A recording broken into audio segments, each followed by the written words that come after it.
Ladies and gents, welcome to keepbc.com, the number one business lifestyle platform in Africa. And I think, Lekau for me, like, you are the slogan of, or the name of the publication. Hey, be easy, man. Not really, man. I'm blessed. But I mean, for the past, I would say 3 years or so, just when we think, all right, no, we know what Drip is about, we know what you guys are going to do, we come up with something fresh. And today, as you guys can see behind me, it's FILA and Drip. So tell me about this partnership. What's happening? It's a partnership of two brands, man. The old, the new, the international, and the local. And it's more of us trying to tap into other spaces and working with other people that are more knowledgeable, more experienced, and then learning more than anything. So yeah, that is more of the collaboration more than anything. Last time I spoke to you, you were launching Finesse, which is like a different entity. And today, you partnered with another brand. And I'm glad that I'm here today because I saw on social media that Batu and Drip are collaborating on a manufacturing level and that they're going to create 250 rather jobs. How true is that statement? I actually got a call from McG, and I was home sleeping, resting.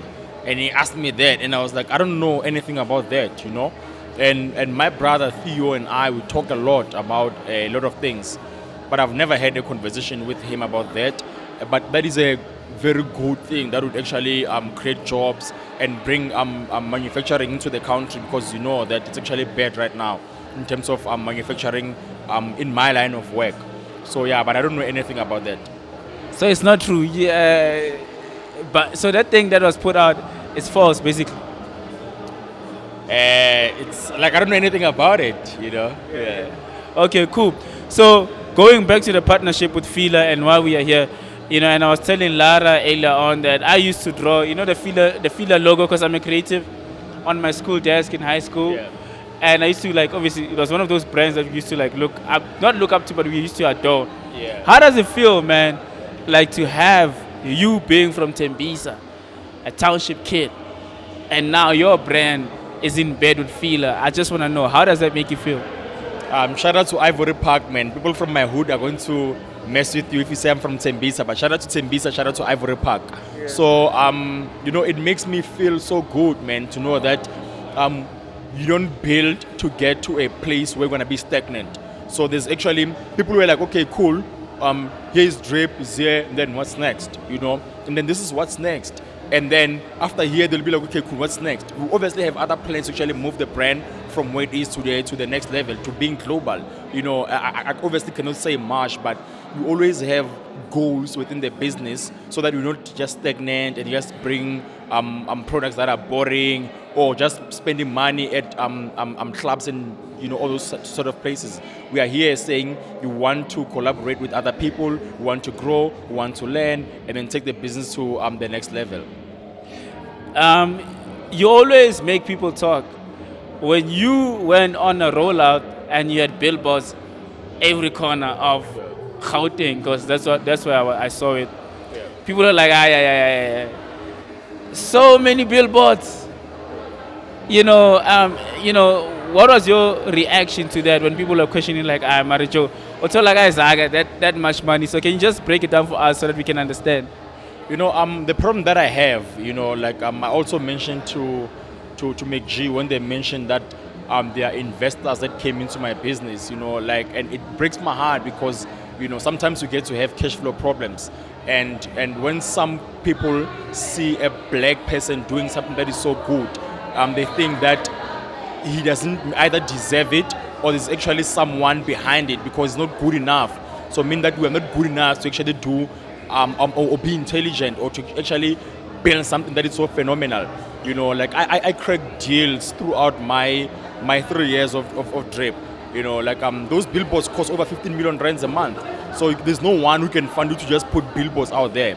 This is our business. Take our money from where we make the money within selling the products, and then we're out there and then trying to be aggressive and trying to compete. This business, like a business like FILA, wouldn't want to associate with you if you're just mediocre. They have to see that you're actually serious. Like you actually have something that is solid that you're trying to build and then do in the market as well.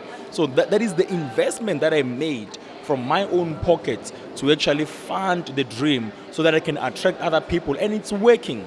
You know what I mean? So when someone tells me about investors that I got that I don't know about, it just breaks my heart, because it means that someone like you cannot do what other races are actually doing. It means you're not good enough. So I actually don't like that. But man, we're doing great things within the business. Shout out to all the team at Drip, young people. We all under 40 at Drip.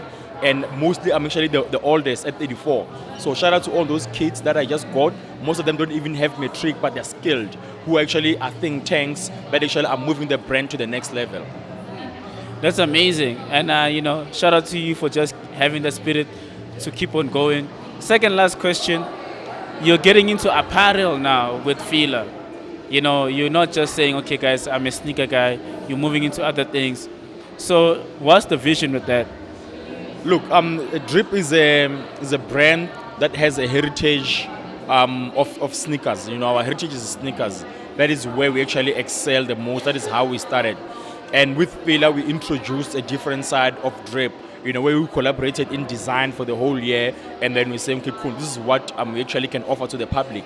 And then going forward, we're going to see that side of Drip, being launched at our stores, because we have permanent fixtures that we made to allow this collaboration to actually live in our stores. So we said, okay, cool, it's not gonna die there. We have to continue on our own beyond the collaboration, and then just have our own apparel as well. So which is not more of a streetwear, but more of athleisure, because even in our brand book that we made with Tebe Kalafeng, it tells you that Drip is not a sneaker brand, but it's more of an athleisure brand, with elements of accessories and apparel as well. Lastly, bro, I just want to know from you, you always have surprises. We can never tell, what is Drip, what is Lekau thinking, and I'm hoping to get an exclusive. What's next? What's your dream? What is your dream? My dream? Yeah. Man, it's so big. I can't even, it scares me. Yeah. So that dream of yours that scares you is exactly what I'm about to do. Damn. Thank you so much for your time. Lekau, ladies and gents. Thank you. Drip, I'm humbled. founder. We're out here. Don't forget to subscribe, share the video. I appreciate you. Danko. Cheers.